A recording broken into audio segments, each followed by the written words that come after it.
liagaji babada alyang liagaji kunyal limenishang modem bishang kan liagi rokara gwani jilo gwani jin kuskara kumni teka no kakwaya deshande ajan ko jauba an ngabide jipwan kus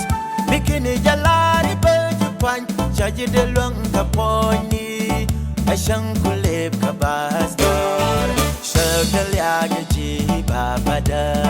alyang liagaji kunyal limenishang modem bishang kan liagi rokara gwani jilo gwani jin kuskara kumni teka no kakwaya deshande ajan ko jauba an ngabide jipwan kus bikini jalari bejipwan chaji de luang kaponi ashang kulip kabastor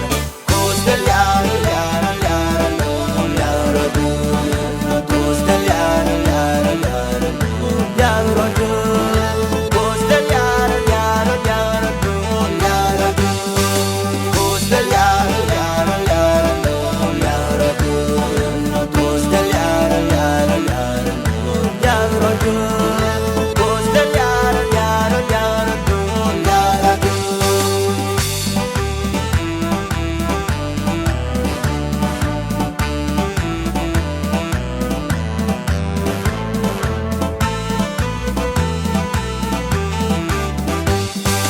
Baba Costa Balyang ni chiko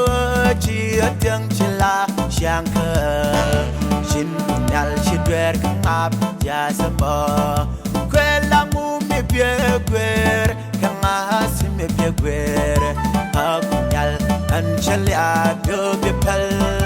On bilyaga ken o ni good Bilyang masyang kel ni pujom Modem bishang kan liagi rokara Baba Costa Balyang ni chiko chi atyang chila siang ke Shin punyal shidwer kangap ya sabo Kwela mu mi pye kwer Kangasi mi pye kwer Punyal anchali agyo bipel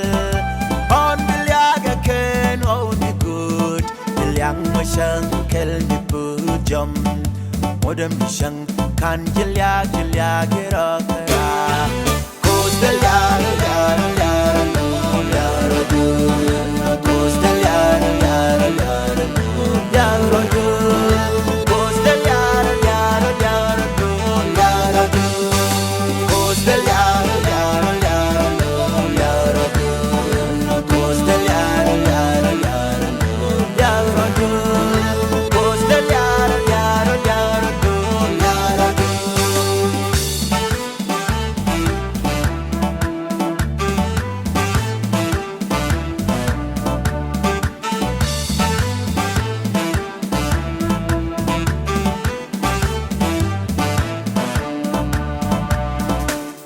Kunyala biya wimon bejalas kadwal